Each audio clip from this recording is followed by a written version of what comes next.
Bienvenidos a Nueva Savia, el espacio de Radio Paz donde cultivamos tu mente, alma y corazón.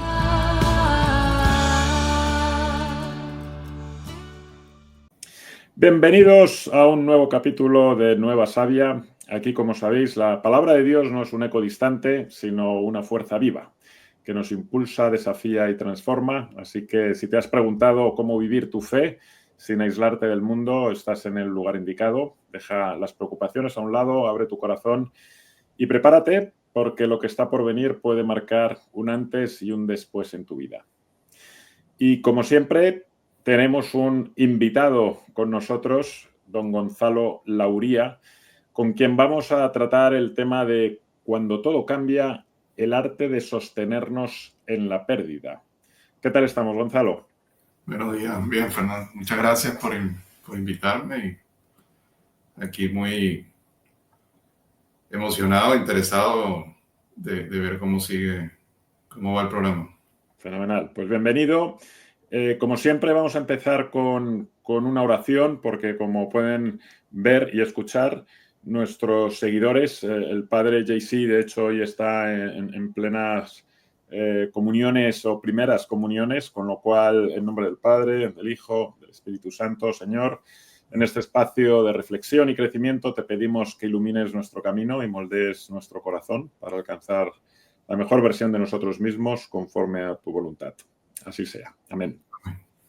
Y bueno, como estábamos indicando, este nuevo episodio de Nueva Savia, hoy vamos a hablar de algo que tarde o temprano todos vamos a vivir, ¿no? Que es la pérdida. Puede ser la pérdida de un ser querido, la de un trabajo, una relación, un sueño que no pudo ser. Y aunque cada duelo es único, ¿no? Todos tienen algo en común, ¿no? Que nos sacuden fuerte, nos obligan a frenar y a mirar, ¿no? Pero desde otro lado, ¿no? Desde dentro, ¿no? Entonces, en este episodio, con Gonzalo, querría que fuese una invitación, ¿no? A honrar esas heridas y también a descubrir qué pueden hacer cuando todo parece derrumbarse. Y estoy convencido que Gonzalo nos va a compartir experiencias propias y de terceros que nos van a poder iluminar en ese sentido.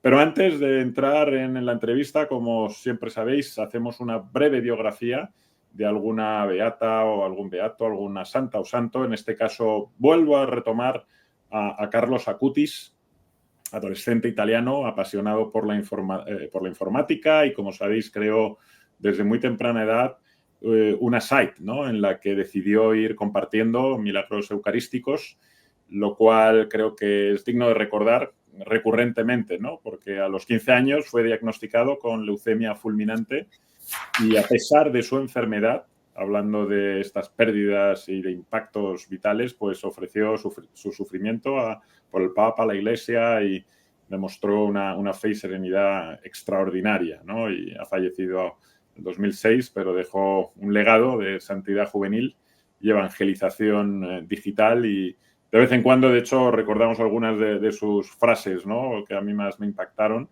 que relacionados con el tema de hoy, ¿no? Por ejemplo, la tristeza es mirar hacia uno mismo y la felicidad es mirar hacia Dios, ¿no? O como hacemos todos como originales, pero muchos morimos como fotocopias en lugar de realmente intentar descubrir, ¿no? nuestra esencia, en lugar de estar entretenidos con nuestro ego. Así que vamos, Gonzalo, a iniciar, ¿no? Esta conversación acerca del duelo. Antes de nada, danos una pequeña introducción acerca de ti y por qué tu vinculación, ¿no? Con la temática de hoy. Sí, como dije, Gonzalo Lauría, yo soy originalmente de Venezuela. He vivido en los Estados Unidos en varias ocasiones y en esta última llegué aquí en el 2010. Llegué a Key Biscayne. Todavía no estaba el padre JC en la parroquia. Pero a partir de un retiro que hice de Maús, que muchos de nosotros hemos hecho, que es una experiencia que podría de alguna forma o está muy estrechamente relacionada con la pérdida y el duelo y cómo caminamos y Jesús nos acompaña en esas etapas de la vida, yo quedé muy impactado y poco tiempo después empecé a hacer en St. Thomas University un programa de acompañamiento espiritual para ser acompañante espiritual. Y en esa misma época, el padre Juan Carlos manifestó el interés en que tuviéramos en la parroquia un grupo de duelo, que en inglés se llama Bereavement Ministry. Y bueno, cosas que son coincidencias o no lo son. El mismo grupo con el que yo estaba haciendo el programa de acompañamiento tiene un programa para ayudar a parroquias a crear grupos de duelo. O sea, con mucha resistencia e inclusive habiendo suspendido alguna vez, en algún momento, el programa de formación, terminó haciéndose, vinieron varias parroquias, inclusive otras iglesias cristianas también estuvieron presentes, y tuvimos aquí un programa en San Ángel de formación a parroquias y a iglesias que quisieran crear grupos de duelo, que fue por, creo que 2 fines de semana, 2 o 3 fines de semana. Y así empezamos, igual como tú decías, no solamente pensando en pérdidas de seres queridos, sino con una visión amplia de la pérdida y del duelo. Sin embargo, cuando ya estábamos por empezar las reuniones o inclusive eventos de formación, tuvimos nosotros una pérdida de alguien muy querido en la parroquia. O sea, alguien joven de 40 años, que además es primo mío, que murió y a quien estuvimos acompañando en su enfermedad y estuvimos después como parroquia acompañando a su más cercano. Total que por esa razón nos volcamos específicamente a acompañar a quienes habían tenido pérdida de seres queridos. Y además pasaron 2 o 3 meses y empezó la pandemia. Wow. Entonces, esa necesidad de acompañamiento se vio resaltada porque muchos empezamos a tener pérdidas de distinto tipo, pero pérdidas de seres queridos en circunstancias muy poco comunes. Alguien que moría en un lugar a donde nadie podía ir, todo lo que pasó durante la pandemia. Y eso llevó a que empezáramos a tener reuniones de acompañamiento, de apoyo, creamos un grupo de apoyo. ¿En qué consiste, Gonzalo? Para que tengamos una idea, ¿cuál es la estructura, la duración? ¿Cómo procedéis? Ese grupo de apoyo que estuvimos haciendo 2 veces a la semana, 2 veces al mes, perdón, era una reunión de 1 hora, hora y media, que no tenía una estructura muy rígida. Básicamente, el propósito principal era reunirnos a hablar sobre nuestras pérdidas y sobre nuestras experiencias de pérdida. Concretamente, pérdida de seres queridos. Quizás eso podemos aclararlo ahora más tarde. ¿Por qué la necesidad de enfocarse en un solo tipo de pérdidas cuando estamos en este tipo de reuniones? Y la verdad que lo principal es que se siguieran las normas, o sea, que fuera un espacio seguro, sagrado, confidencial, en donde nadie emitiera juicio o nadie emite juicio de otro, en donde nadie quiere arreglarle el problema al otro o sus dolores, y donde todo el mundo hablara en título personal. O sea, que todo el mundo hablara en función de... Parece simple, pero es impresionante lo que uno ve en esa dinámica. Y en esencia, quizás, los expertos en el duelo lo que explican es que lo que ocurre en esas reuniones es que se normaliza la pérdida. Y yo creo que es un tema muy importante y que todo el mundo tenga muy presente. Yo no tengo la menor duda de que la cultura en la que vivimos es una cultura que no da espacio para nosotros manifestar nuestras pérdidas. Pero que no lo podamos manifestar, que no la podamos exteriorizar, que no podamos vivir nuestro luto ni conseguir quien nos acompañe en ese proceso de luto, no quiere decir que no estemos pasando por un duelo y que no estemos viviendo un duelo. Que lo reprimamos, que no lo dejemos que se manifieste, no quiere decir que el dolor no existe, que la pérdida no tiene sus efectos en todas las dimensiones que nos afecta el duelo, que ahora podemos hablar un poquito de eso si quieren. Pero bueno, el punto está en que yo diría que en ese momento, debido a la pandemia, todos estábamos mucho más abiertos a hablar de nuestras pérdidas. Qué bueno. Y entonces, para empezar ahí, ¿no? Buscando algún input que pueda ayudar a terceros, independientemente de que luego pondremos en las notas del programa, si nos puedes facilitar algún enlace de donde os sigáis reuniendo en su caso para que la gente pueda también, en caso de necesidad, obviamente, unirse a estos. Pero coméntanos, para empezar, ¿qué has aprendido, ¿no?, en todo este proceso acerca del dolor o cómo podemos saber si estamos elaborando bien una pérdida o un duelo o si estamos atrapados, ¿no?, de manera inadecuada en ella? Sí, bueno, yo lo que he aprendido, Fernando, abriéndome a transitar por las pérdidas, o quizás permitiéndome experimentar mis pérdidas, es que el camino de transformación es un camino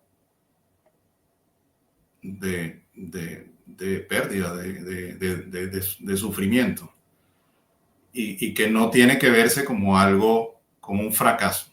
O sea, yo creo que una de las cosas a las que yo he podido llegar a convencerme es que no tenemos que ver la muerte como un fracaso. La muerte no es un fracaso. Uh-huh.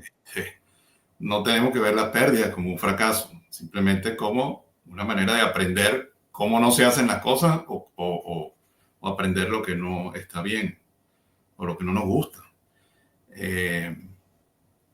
Entonces quizás eso para mí ha sido muy útil, aprender que no tengo por qué ver el sufrimiento como algo desastroso ni como un fracaso, y que no puedo ver la muerte como un fracaso porque todos nos vamos a morir o todos vamos a perder seres queridos, sino más bien como oportunidades de que algo nuevo nazca.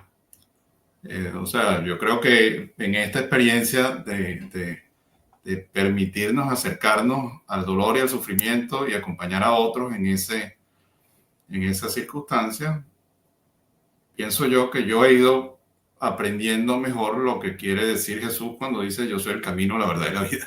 Uh-huh. La vida de Jesús fue una vida sufrida, fue una vida difícil, una vida con muchos tropiezos y con mucha resistencia, y que terminó en la cruz. Y yo no puedo ver la cruz como un fracaso, ¿cierto? Entonces, cuando dicen yo soy el camino, la verdad y la vida, yo creo que a ninguno de nosotros nos gusta que nos digan que el camino hacia el cielo es un camino de sufrimiento, pero el mismo caso de Carlos Acutis que tú acabas de citar, y yo creo que el caso de todos los santos ha sido un camino de sufrimiento, y en esos caminos que nos vamos transformando. ¿Me recuerdas a esta psiquiatra, ¿no?, que estuvo durante mucho tiempo con tratamientos paliativos y con enfermos, ¿no?, en ese último epílogo o capítulo final de nuestra vida, Elizabeth Kubler-Ross, ¿no?, que decía también ella que las personas más bellas con las que se había cruzado eran precisamente aquellas que habían conocido la derrota, el sufrimiento, la lucha, la pérdida, y que habían salido del abismo, ¿no? Y es verdad que en ocasiones, pues efectivamente, como decimos, la herida es el lugar por donde entra la luz, ¿no? A veces efectivamente es una ventana que si no lo experimentas, a lo mejor no tienes acceso, ¿no?, a prosperar y a progresar en ese sentido. ¿Qué experiencia o qué anécdota nos puedes comentar de algo que te haya llamado la atención de alguien que le impactó para bien, sorprendentemente, ¿no?, este punto de inflexión? Cuando dices este punto de inflexión es... O sea, lo que estás subrayando ahora de que parece que el dolor o que el sufrimiento es algo que deberíamos evitar y que, sin embargo, muchas veces ese primer paso, ¿no?, hacia la luz y, consecuentemente, alguna anécdota de algo que hayas experimentado en estos grupos, obviamente siempre respetando la confidencialidad, pero si ha habido algún cambio que te haya llamado especialmente la atención, ¿no?, o en tu caso personal o en alguien que hayas visto esa transformación que posiblemente no hubiera sido posible, ¿no?, sin haber pasado por ese dolor, ¿no?, por ese impacto. Sí, estoy tratando de recordarme, porque claro, en los casos que compartimos dentro del grupo de duelo por la pérdida de seres queridos, nadie que va a un grupo, nadie que habla de su pérdida dice qué bueno que me pasó lo que me pasó. No. No vas a oír a nadie decir que hubiera preferido, o sea, que hubiera, que si fuera su decisión, hubiera querido pasar por lo que pasó. No, eso no es lo que nadie comparte. Ninguno de los que está ahí hubiera querido que le pasara lo que pasaba, lo que le pasó, o haber perdido al ser querido que perdieron. Puedo ir en un plano, si se quiere, más espiritual en el sentido de que de lo que es intangible. Muchas personas que van al grupo de duelo tienen experiencias que le permiten conectarse con lo más, con lo divino, con lo desconocido, y tienen esas experiencias porque probablemente sienten o viven viven momentos en los cuales ellos se convencen de que hay un más allá, de que hay esperanza en una vida eterna. Uh-huh. Muchos dicen, y yo lo comparto y lo puedo decir en nombre propio, de que lo que sienten por sus seres queridos no desaparece, no disminuye. En muchos casos, y lo digo en mi caso personal, se transforma en algo mucho más puro, en algo mucho más bonito, en donde algo en lo que todo lo que probablemente no me gustaba mucho cuando tenía presente a mi ser querido, pues eso se disuelve y lo que queda es lo que realmente es bonito. Yo llamo lo que queda es el amor, pues.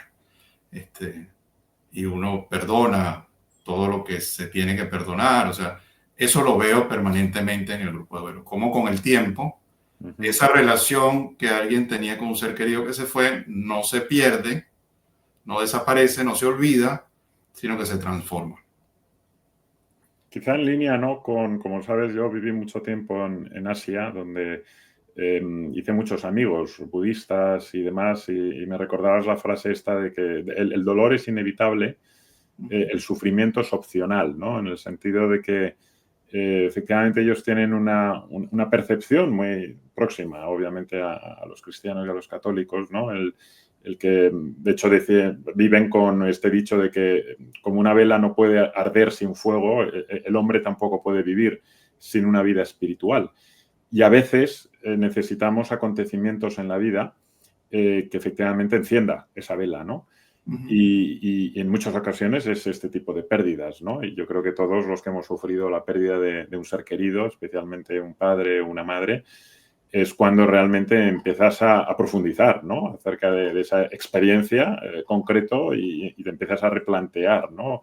Oye, esto efectivamente que es inevitable y que todos vamos a pasar por ahí, ¿no? Como bien dices, es doloroso al principio y para alguien que esté en ese momento, a pesar de que luego esto pueda ayudarte a transformar y a empezar a profundizar y a vivir la vida con otra perspectiva, ¿qué le dirías a alguien que hoy nos está escuchando y que se siente o que siente que todo se ha desmoronado? ¿Hay algo alguna recomendación, alguna sugerencia, algún consejo que pueda sostenernos cuando lo que amábamos o lo que nos daba sentido en la vida ya no está? ¿Cómo podemos empezar con ese intento de reparar, ¿no? Y de ayudar? ¿Cómo podemos acompañar a otro en su dolor de una manera adecuada?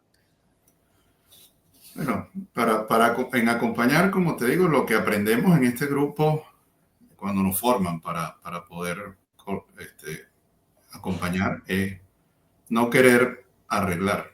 O sea, muy bueno, ¿no? O sea, acompañar al otro en su dolor sin intentar repararlo.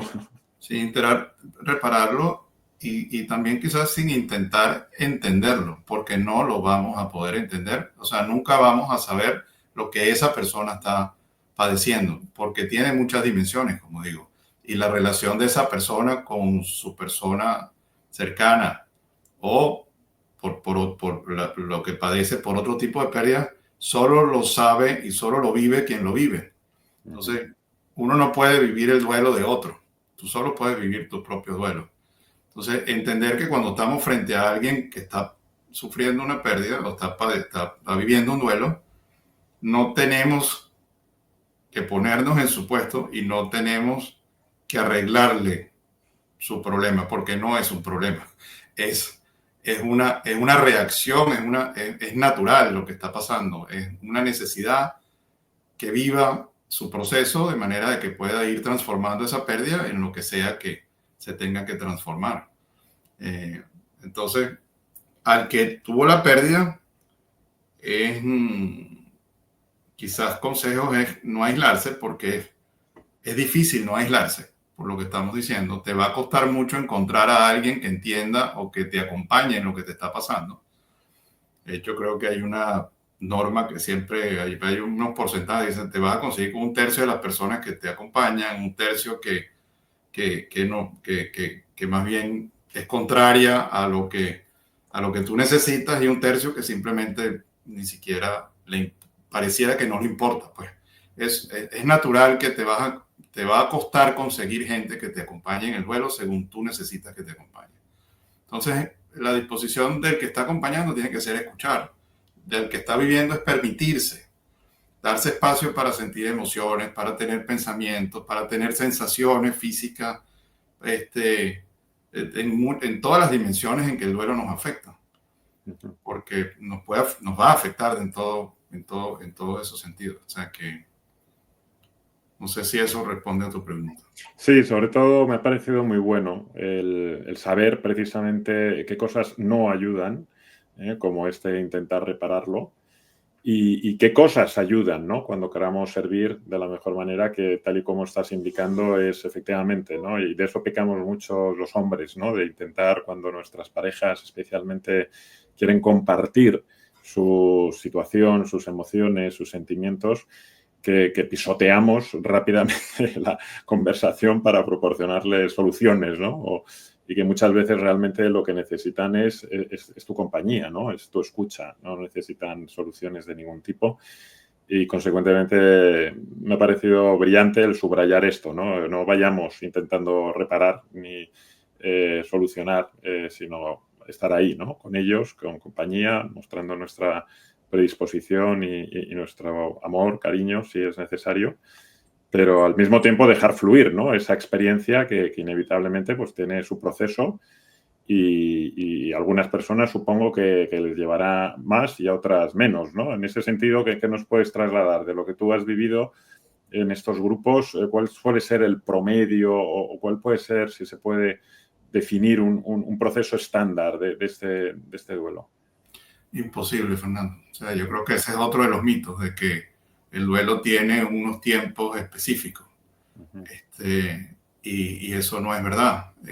Nosotros en estos grupos hemos compartido con personas que, por ejemplo, perdieron hijos. Las pérdidas de hijos son realmente difíciles de vivirlas, pues, porque no es superarlas. Es como decía. Otro de los mitos es de que que el duelo tiene unos tiempos específicos, y cuando en el fondo cada uno va a vivir su duelo de una manera, pero teníamos gente que tenía 20 años de haber perdido, y realmente todavía 20 años tarde compartir su experiencia y cómo la han vivido, y compartirlas con otros que la están viviendo más recientemente, sigue sanando compartirlo sana, escucharlo sana, y tú veías esa sanación en vivo, pues. Por eso lo recomendable que es, si uno consigue un espacio en el que se sienta cómodo para compartirlo y escuchar a otros compartir su experiencia frente a pérdida, es tan sanador. Yo creo que eso es una forma en donde Jesús, a través de otros, se hace presente en nuestro dolor, se hace presente en nuestra pérdida. Y es evidente, se ve con muchísima claridad en estos grupos.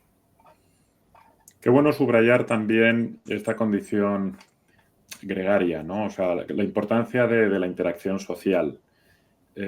Porque estaba pensando, según hablabas, ¿no? del potencial error de en general de aislarnos, ¿no? Que yo creo que pocas veces, salvo determinadas pausas necesarias, ¿no? Por coger un poco de descanso y de poder meditar, pero lo relevante que es en todo en la vida y especialmente en estos procesos, el interactuar con otros, ¿no? El tener esa relación social en la que efectivamente veas que ahí hay otros que pueden escuchar, con los que puedes compartir tu dolor, que claramente es uno, terapéutico, sin lugar a dudas, y segundo, la posibilidad también de encontrar, desafortunadamente a través de estas experiencias, pero el aproximarte y acercarte, ¿no? A gente que estoy convencido que tu relación empieza a ser completamente distinta, ¿no? Cuando empiezas a compartir impactos de esta envergadura y aprender todos al final de la mano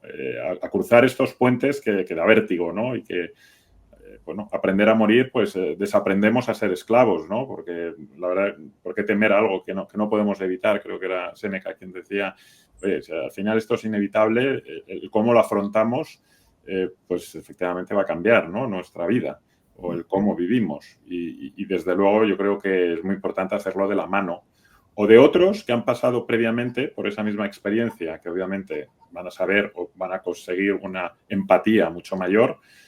Y creo que desde luego nunca aislarnos, ¿no? Y estar abandonados, ¿no? De esa interacción y de ese poder empezar a intercambiar la herida, pero también la luz, ¿no? Y poder empezar a entender el amor, como tú bien dices, desde otra perspectiva, ¿no? Aunque sea a veces malinterpretado, ¿no? Ese sacrificio, ese dolor, muchas veces es el inicio de empezar a entender realmente, efectivamente, lo que hizo Jesús por todos nosotros y empezar a emular y empezar a entender lo que significa llevar nuestra cruz y cómo algo que puede tener un componente peyorativo o negativo, pues al contrario, en muchas ocasiones es ese punto de inflexión que nos permite empezar a ver con otros ojos, ¿no? Y en esta línea o buscando algún tipo de actividad o de hábito, en estos grupos sugerís hacer, no sé, ¿hay algún tipo de actividad, formato, oye, pues escribe aquello que no pudiste decir a esta persona o hace un dibujo o enciende una vela? ¿O hay algún tipo de hábito que pueda ayudar en esos procesos de duelo? Sí, pero me gustaría cerrar el punto que estábamos hablando, Fernando, porque Sí, claro. estoy pensando en el mismo Carlos Acuti, lo que dice de que volcar la mirada, o sea, en vez de mirarse a sí mismo, mirar hacia Dios. Y solo hacer el punto de que lo que uno ve en estos grupos de duelo, y hay casos concretos, por ejemplo, de la esposa de mi primo, que se volcó a ser acompañante de personas que han tenido pérdida de seres queridos. Pero uno ve en estos grupos cómo, a pesar de la pérdida que tú estás viviendo y el dolor que estás sintiendo, el poder ayudar a otro que viene con una pérdida más reciente o con una pérdida más difícil, te permite quizás salir de tu propio dolor y acompañar a otro en su dolor. Y eso es un proceso sanador. O sea, de todo, volviendo a la pregunta que tú me estás haciendo ahorita, de todas las dinámicas que uno puede hacer, que serían introspectivas, de hacer lo que sea que uno pueda hacer para ir viviendo mejor su duelo, la que yo he visto más, que tiene más efecto, es cuando esa pérdida, ese duelo, ese dolor, tú lo utilizas para aliviar el dolor del otro. Y el principio fundamental de estos grupos y de este grupo en particular es el de un concepto que hablan del sanador herido. O sea, es desde tus heridas donde tú vas a poder aproximarte a otro para ayudarlo a sanar. ¿Ok? Entonces, es tomar conciencia además de que una de las razones por las que sufrimos es también para poder acompañar al que está sufriendo, o uno de los beneficios, si se pudiera decir así, del sufrimiento es que vamos a poder acompañar de una manera más efectiva a alguien que está pasando por algo similar a lo que perdimos. Lo que quiero decir con esto es que al vivir uno sus pérdidas, uno se prepara. Y como decía antes, es imposible vivir la pérdida de otro, pero obviamente si yo he tenido una pérdida me siento más cercano y esa otra persona se siente mucho más dispuesta a compartir conmigo su dolor. O sea que de todas las dinámicas que yo recomiendo, la que siempre he visto que tiene más efectividad es la de tratar de vivirlo en pro de otros y uno mismo en comunidad. Esa por una parte. No aislarse, no quedarse solo. Otra que compartíamos mucho aquí y hemos hecho mucho es recordar a nuestros seres queridos. Como tú decías, traíamos fotos, venimos a misa, hacíamos misa en donde nos traíamos las fotos y sobre todo lo hacíamos en la pandemia. No lo hemos hecho más, pero traíamos las fotos de nuestros seres queridos por quienes estábamos rezando o a quien le estábamos dedicando esa misa o esa adoración.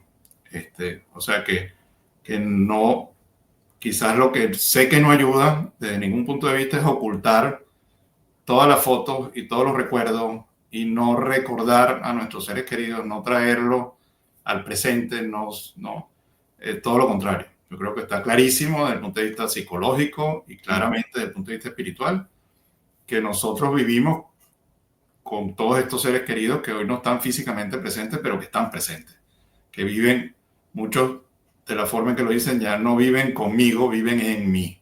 Y eso es evidente si lo piensas así. Mi madre vive en mí, mi padre vive en mí. O sea, hay muchas cosas que yo hago que si estoy consciente, recuerdo inmediatamente a mis antecesores y a gente querida que tengo alrededor. O sea, que esas relaciones, como decía, no desaparecen, esas conversaciones que hemos tenido reaparecen. Entonces, recordar es importante, recordar ayuda a sanar. No necesariamente tratar de otro concepto que es importante aquí, Fernando, es que una reacción común al duelo es la de buscar distraernos del duelo, buscar salirnos de esa situación y algo que nos anestesie y que nos lleve a olvidar que tuvimos esa pérdida. ¿Ok? Y lo traigo aquí porque creo que es muy importante y sobre todo para los jóvenes que estén conscientes de sus pérdidas y además de reacciones naturales a la pérdida, que es anestesiarme frente a la pérdida. ¿Cómo me puedo anestesiar? Con drogas, con alcohol, con entretenimiento, si puedo decirlo aquí, con sexo, con cualquiera de esas actividades que de alguna forma tratan de rescatarme del dolor, de impedir que yo sienta el dolor y quizás me anestesien, me saquen de la realidad o me produzcan placer a tal punto que se me olvide el dolor. El dolor va a seguir ahí, el dolor va a reaparecer y la anestesia va a pasar. Y obviamente va a tener consecuencias negativas, pues, ¿no? O me voy de viaje y recorro el mundo. No estoy diciendo que estas actividades no sean necesarias hasta cierto punto, pero siempre con un balance y con moderación, pues, ¿no? Y no como respuesta o como solución, desde luego, ¿no? Qué bueno, pues me han encantado los dos consejos porque he vivido dos experiencias muy cercanas precisamente vinculado con esas dos actitudes, ¿no? Una, la de la abuela de un amigo que falleció uno de sus hijos y que efectivamente tuvieron una conversación, no voy a decir una discusión, porque la abuela decía que yo todas las fotos bueno, de hecho es que es una familia que había pasado por varios, bueno, en definitiva no quería tener a los nietos, ¿no? Que ya no estaban aquí, en esas fotografías que tenía inicialmente en su casa, ¿no? Y su hijo le contestó como tú dices, no, ¿cómo? No quites las fotos, por favor, o sea, ellos viven en nosotros.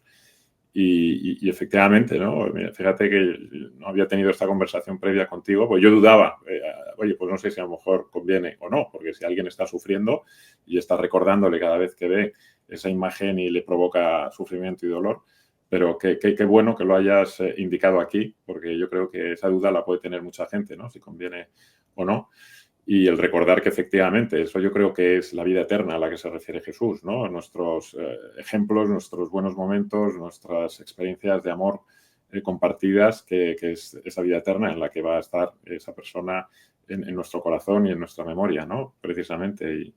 me ha encantado el ya quitarme esa duda que tenía acerca de tener o no tener fotografías de nuestros seres queridos una vez que abandonan esta tierra. Y el otro es verdad, el tema de los hábitos tóxicos o lo que es tan común ahora y especialmente efectivamente en la gente joven, ¿no? Que a la mínima que se encuentran con un reto o con un fracaso o con un desafío que no han podido superar, etcétera, etcétera, el intentar olvidar o el intentar efectivamente anestesiar, ¿no? Esa sensación, como bien dices tú, que puede ser con un entretenimiento excesivo, con alcohol excesivo, con sexo excesivo, con cualquier hábito que puede ser de por sí sano, pero obviamente si no se hace con moderación, obviamente pasa a ser un hábito tóxico y que viene muy bien el recordar también que no es la respuesta ni la solución. Cuidado con efectivamente caer en ese error de crearnos unos hábitos intentando justificar o justificarlos porque es, oye, para combatir un sufrimiento, un dolor, pero cuidado porque al final no estás dejando que fluya el duelo y al final vas a pasar por el mismo duelo, pero encima con el lastre de estos nuevos hábitos tóxicos, ¿no? Que vas a tener que dejar antes o después a un lado y cuanto más los hayas instalado en tu vida, pues más te va a costar. Con lo cual, estupendo estas dos otras indicaciones. No sé si se te queda alguna otra en el tintero que merezca la pena compartir. Estaba pensando ahorita, Fernando, una que acabo de escuchar y que sé que a mí me ayuda mucho, que está fundamentada en esta fortaleza de carácter que llaman apreciación de la belleza, ¿no? Y la belleza natural, la belleza moral y la excelencia también, ¿no? Eso es un poco como lo decía esta autora.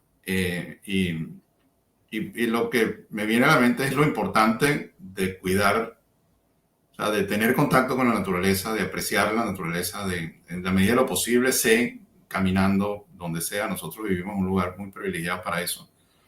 Pero cuidarse también físicamente es muy importante. O sea, comer sano, ejercitarse, dormir bien, o tratar de que todas esas cosas se puedan hacer es sumamente importante. Qué bueno. O sea, no espiritualizar tampoco todo esto y olvidarse de que tenemos un cuerpo y tenemos una mente, ¿no? Es importante que entendamos que somos un todo y que Dios nos hizo todo. Nuestro cuerpo no es menos divino que nuestro espíritu. Y eso, apreciar la belleza moral también, los actos de bondad, los actos de caridad, eso también nos saca un poquito del dolor. Y también apreciar la excelencia. O sea, alguien decía que no hay nada más espectacular que ver a un animal corriendo a la velocidad que corre. Pues, o sea, esas cosas son igual, quizás apreciar la naturaleza y la belleza de Dios, la excelencia de Dios, la perfección de Dios que está en la naturaleza también es sin duda muy, muy útil. Bueno, excelentes recomendaciones, me encanta y además reafirma mi convicción, ¿no? De que al final el desarrollo integral tiene que cuidar las tres, ¿no? Facetas del ser humano, el cuerpo, la mente, el espíritu y qué bueno también que subrayes, ¿no? La necesidad de, además de la interacción social, la interacción con la naturaleza, ¿no? Especialmente en las grandes ciudades donde cada vez es más difícil.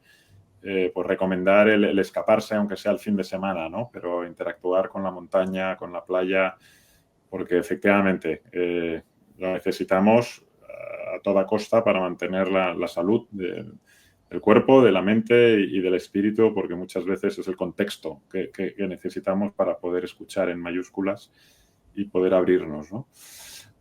Súper interesante, Gonzalo. No sé si como ya prácticamente última pregunta, sí, porque se nos acaba el tiempo, pero ¿puedes compartirnos alguna experiencia personal, alguna pérdida tuya del pasado que te dolió especialmente, pero que con el tiempo has visto que abrió otra puerta y que estás incluso agradecido de esa experiencia? Sí, como decía antes, esas son experiencias que no hubiera querido vivir y que si me pones a escoger no las quería vivir. Yo diría que la que a mí más me marcó es una experiencia donde yo me divorcié, perdí mi familia por darle quizás prioridad a otras cosas en la mitad de mi vida, si puedo llamarla así. Y después tuve la bendición y el milagro de poder volver a mi familia. Ese periodo en donde yo probablemente toqué piso, porque no recuerdo un momento en el que haya estado más afectado y más compulsionado que en ese momento, que en esa experiencia. Como decía antes, no tengo la menor duda de que lo que soy se lo debo a esa experiencia. Dios me dio la gracia de poder reunir a mi familia y de tener ya 38 años casado. Pero si yo no hubiera vivido esa experiencia, no sabría lo que sé, no valoraría lo que valoro hoy en día. Quizás lo más importante es aprender que ese dolor, que esa pérdida, creó en mí un vacío tal que cuando lo lleno aprecio mucho más lo que lo llena, ¿no? Qué bueno. Y aprecio mucho más el saber que Dios estuvo conmigo durante todo ese proceso, porque lo pude ver con muchísima claridad. Si no lo hubiera vivido, no lo sabría. Pues magnífica experiencia. Muchísimas gracias por compartirlo con nosotros. Creo que es un lazo y un broche magnífico, ¿no? El recordar a todo el mundo que en ocasiones la sabiduría pues surge o procede del dolor, ¿no? O que a veces necesitamos vacíos, paréntesis, para que brote, ¿no? Otra manera de vivir. Y consecuentemente, pues, muchísimas gracias por compartirnos este testimonio personal. Y no sé si tienes alguna otra bendición o deseo final para quienes nos estén escuchando en este momento. Como decía, quizás un deseo final es que seamos todos más abiertos a vivir el sufrimiento, la experiencia, el dolor, las pérdidas, que no lo veamos como un fracaso, que sepamos que Dios no puede no protegernos de todo, pero nos acompaña y nos sostiene en todo. Quizás ese es mi deseo para todos, poder vivir nuestras pérdidas sabiendo que Dios nos sostiene siempre, aunque no impida que nos ocurra. Pues muchísimas gracias, Gonzalo. Generalmente suelo terminar estas entrevistas con un desafío o una sugerencia de obligarnos, ¿no?, a salir de nuestra zona de confort con relación a la temática que hemos tratado. Hoy se me ocurre el intentar llamar o escribir a alguien, ¿no?, que esté pasando por un duelo, pero tal y como nos ha enseñado hoy Gonzalo, no para dar consejos, no para intentar arreglar nada, simplemente para indicarles, ¿no?, que aquí estamos si nos necesitan y solo escuchar. Así que con esta magnífica entrevista en la que yo al menos he aprendido muchísimo, Gonzalo, muchísimas gracias de nuevo. Y ya nos despedimos. Hasta el próximo capítulo. Muchísimas gracias a todos por acompañarnos en este nuevo episodio de Nueva Sabia. Y si te ha resonado este mensaje, compártelo con alguien que lo necesite. Y recordar todos que efectivamente incluso las noches más oscuras pueden revelarnos las estrellas. Así que mucho ánimo a todos y no olvidéis suscribiros a este podcast en cualquier plataforma, en YouTube, y si tenéis alguna sugerencia, pregunta, algún tema que os gustaría que tratáramos, ya sabéis que nos podéis escribir a nuevasavia.pax.org. Tenéis aquí en YouTube la indicación y si no en las notas del programa. Así que muchísimas gracias de nuevo, Gonzalo, y hasta muy pronto a todos, si Dios quiere. Gracias, Fernando. Gracias. Un abrazo. Gracias por ser parte de esta comunidad que transforma vidas desde el amor y los valores. Esto fue Nueva Sabia.